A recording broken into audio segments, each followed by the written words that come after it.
Now, the National Assembly re-amended the Electoral Act Amendment Bill and approved both direct and indirect primaries on Wednesday. Both chambers made the re-amendment in separate plenary sessions. In the Senate, the lawmakers also added the consensus clause for the nomination of candidates by political parties for elective positions.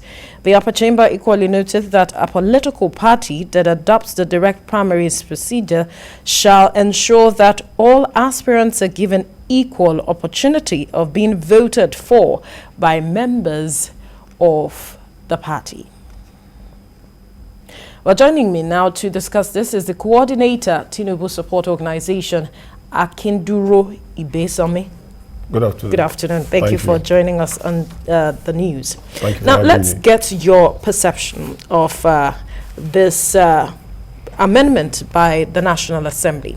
First, they had said before they went on recess that they were going to, some were gathering signatures initially, others now came up to say that, okay, fine, we're going to meet with our constituents, to get what their perspective is. And for others, they didn't expect anything different from the National Assembly when they resumed and decided to make the amendment. I wonder what you saw coming when the National Assembly resumed with regards to this amendment. Did you see that they were two in the line of the president?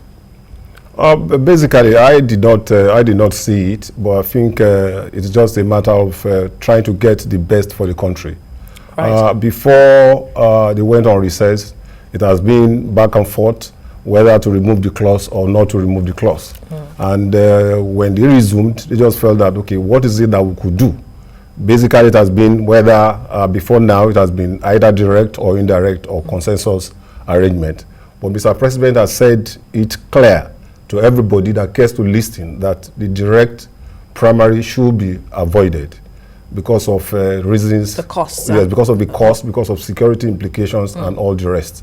So when they resumed, they just felt that, the National Assembly just felt that, look, what we could do is to see how do we move this nation forward. Let us see what we can do just to move forward. That was why they decided what they did. Now, the Senate injected the consensus candidate into their own amendments. The House of Reps did not. And there are those who are thinking perhaps this might pose a challenge, saying that they have to have some agreement. Both levels or both houses have to, have a unified front with regards to the amendment.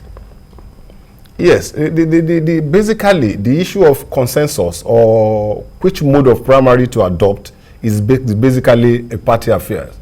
Right. Because individual party or each of the party has their own guideline when it comes to decision making as to which of the modes should we adopt. It has either been direct or indirect or consensus. So if they have injected consensus now, that means that they are just giving the parties opportunity, you understand, to choose for. They have various, varieties to choose from. That is basically what happened. Agreed, but the issue or the question is, do you see that being a challenge, seeing that it is just the Senate that injected that, the House of Representatives did not? Do you see that in the process? Because a lot of Nigerians are calling for the quick adoption or amendment to this bill. Yes, so is that going to perhaps cause a challenge to the amendment of this Electoral Act? No, if you look at if you look at the speed at which this matter is being resolved, you see that the both houses will still meet. The bill has been passed, has been sent to the committee for a review, and I can assure you that in those instance time it will be resolved. It shouldn't pose a challenge at all. Right. When you look critically at the issues that have been raised, whether direct or indirect or consensus candidate, is that really the issue with regards to, because we have laws, all the parties have laws, and then we have a constitution, the Electoral Act, and all of it.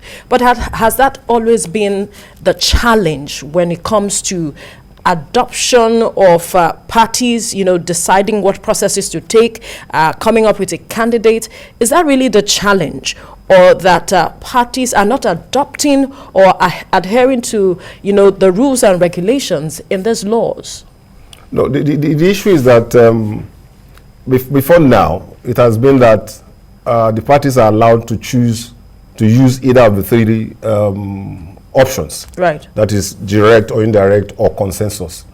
But at times, most parties that adopt direct primaries have always been running into problems. And that is why after elections, we have litigations. And exactly that is what INEC is trying to say now, that look, I am not going to release my timetable until this issue is resolved.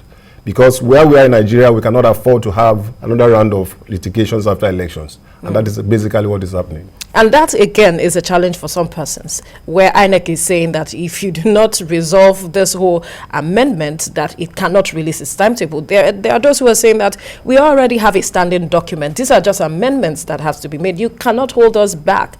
Yeah. Release your timetable. Let's move forward. What do you say? The timetable cannot be released. I quite agree with INEC the reason why they cannot release the timetable now.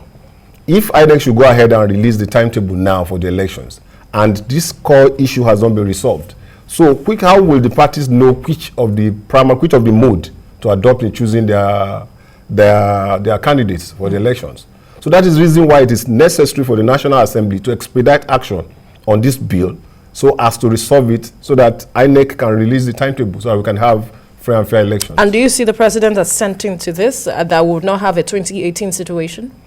Definitely, Mr. President knows what is ahead of us. Mr. President is aware that this current situation in Nigeria, we cannot afford not to have a peaceful general election. I know if the needful is done, what Mr. President is really against is that mandatory use of direct primary. Right. That is what is after. But since that has been removed and they now give options that we can use indirect or consensus, right, Mr. President will definitely assent to it. We'll leave the conversation here. Coordinator, Tinubu Support Organization, Akinduro Ibesomi, thank you so much for your time. Thank you.